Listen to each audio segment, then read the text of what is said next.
Business Insider shed some light here on the disaster that is the war in Afghanistan.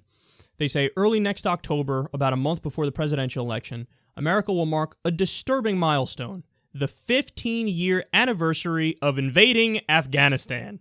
The Taliban now controls more of Afghanistan than it did when former President George W. Bush sent U.S. troops into battle there in 2001, the Los Angeles Times says, citing estimates by the United Nations. All right, let's pause there. Think about that, man. I told you guys about this the other week, but this is just stone cold fact here. They're saying, okay, if your goal in the war on terror was to limit the number of terrorists and limit the sway and the control the terrorists had and the territory that they held in, for example, Afghanistan, as was explicitly the goal, it's a fact. It is objective to say you failed. You failed. Why? When you invaded Afghanistan, the Taliban had less power and less control than right now. We've been there for 15 fucking years, and they have more power right now.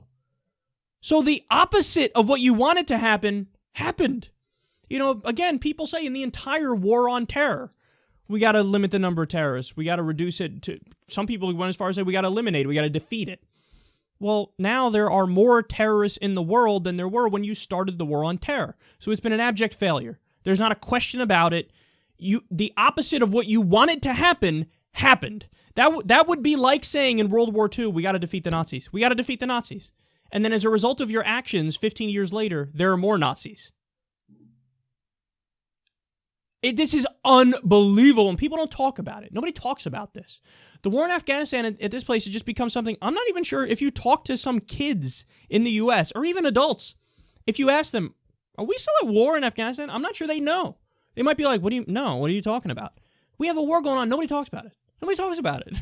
You know, also in Iraq, still a war going on there. Syria, war going on there. And I love how Obama, well, the troop levels are low enough, and we're only doing traditional airstrikes and drone strikes in some places, so these don't count. Oh, really? They don't count? Is that what Democrats would say if it was George W. Bush who put special ops forces in Syria and continued traditional airstrikes, and then also had a drone war going on in Pakistan, Yemen, and Somalia? Well, we just say, 7 interventions, but they don't count. They're not really wars. Please. If China started bombing a KKK enclave in Kentucky, would we say, no, it's not a war? Not a war. They didn't declare war. There's just limited drone strikes. They just put some special ops in Texas. What are you going to do? That's not a war. But when we do it, we do the Orwellian mental gymnastics. 7 interventions, but they don't count because we're doing the right thing, but it's not enough troops on the ground. At what point is it a war then? You tell me. How many troops do you have to have on the ground? How many bombs do you have to drop? How many civilians have to be killed? What is it? So he's actually left us with more wars than George W. Bush. That's what Obama's done. But I still haven't even gotten to the most amazing fact. That fact is amazing. That the Taliban is now more powerful than when we went in there to defeat the Taliban. But get this. They say, that dismal fact comes despite the $68.4 billion that Congress appropriated between 2002 and March of this year to underwrite training of Afghan security forces. Dude, we spent $68 billion. $68 billion for the Afghanistan military. And they still can't do dick. And they still need us there. You gotta fight the Taliban. Oh, look at that. You guys suck at it too. And they still have more control than the land that they did in 2001. So we spent $68 billion. The Taliban is more powerful, not less powerful. And we're still there.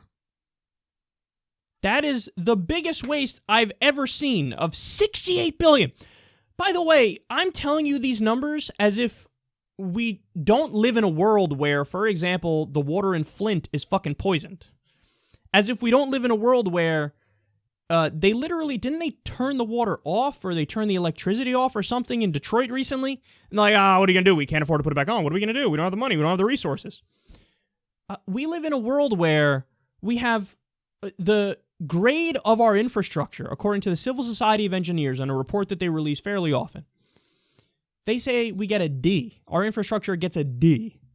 We can't fix that. But we got $68 billion to dump into Afghanistan's military.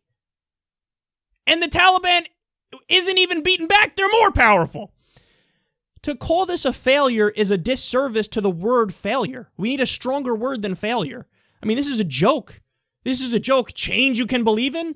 The only change this is change in the wrong direction. And Obama announced recently, and we're going to keep 8,400 troops there. Whoops. How many times has he said, we're going to withdraw, we're going to withdraw, we're going to withdraw? And then every time when it comes time to do that, he comes out like, did I say that? We'll keep about 10,000 troops in there. That's what we'll do. And then this time it was, okay, we're going to draw down to 5,000 or so troops. Then he came out recently, we're going to keep like 8,400 troops there. Why? Because fucking Lindsey Graham and John McCain whisper in his ears, his dumbass generals who've been sucking this whole time whisper in his ears, you got to stay there. You got to stay there. What are you going to do? You got to stay there. We got to spend billions of dollars more on this Afghanistan military because it's so effective. They tell him that, and Obama's like, okay, whatever, I guess. Yeah, a strong leader you are, man. Way to be an independent thinker while you're in there.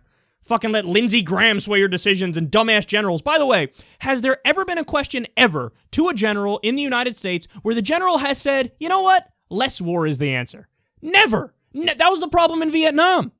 Everybody told all the presidents who were involved in Vietnam, we got to increase troop levels. Yeah, you want to know why the fuck they say that? They're a general. When you're a general, that's your field. So, of course you're going to answer more war. You're a general. That's what they say in medicine. If you bring in somebody who's an oncologist, for example, they'll look at the symptoms and they're much more likely to say cancer. Why? That's what they know. Cancer. So same thing. Hey, you're a general. What's the answer? I don't know. Maybe war? When the fuck is that guy ever going to say diplomatic efforts? Sit down at the table. They don't know diplomatic efforts. They're a general. But all these idiots think like, oh no, they must know what they're talking about. Or not. This is exactly what was wrong in Vietnam. Now Afghanistan is Obama's Vietnam. And this is the result. Taliban's more powerful. Just a failure. And we wasted $68 billion. Like we don't have a terrible healthcare system here, or massive amounts of student loan debt, or a million things that money can go towards. And this is where you open the door for people to come in and make somewhat reasonable arguments. Hey, wait a second now. You tell me what you're trying to do is stop Sharia, for example. Well, why the fuck are you buddy-buddy with Saudi Arabia? They're officially a Sharia state. And we do business deals with them, and we arm them. We gave them billions of dollars in arms that they use to massacre children and women in Yemen. Never mind that they call all atheists terrorists. Never mind they behead people for sorcery, apostasy, witchcraft. That is a Sharia state. You tell me you care about Sharia. Why are you not trying to get it out of Saudi Arabia? You're rewarding them for their Sharia. The fuck is wrong with you? We just let Brunei into the TPP. They just implemented Sharia in 2014. You're going to tell me you care about Sharia around the world and you're trying to fight it because you care about human rights?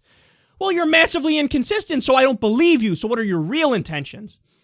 Well, Afghanistan, nice opium situation going on over there. Maybe that has something to do with it. Maybe the minerals in Afghanistan have something to do with it.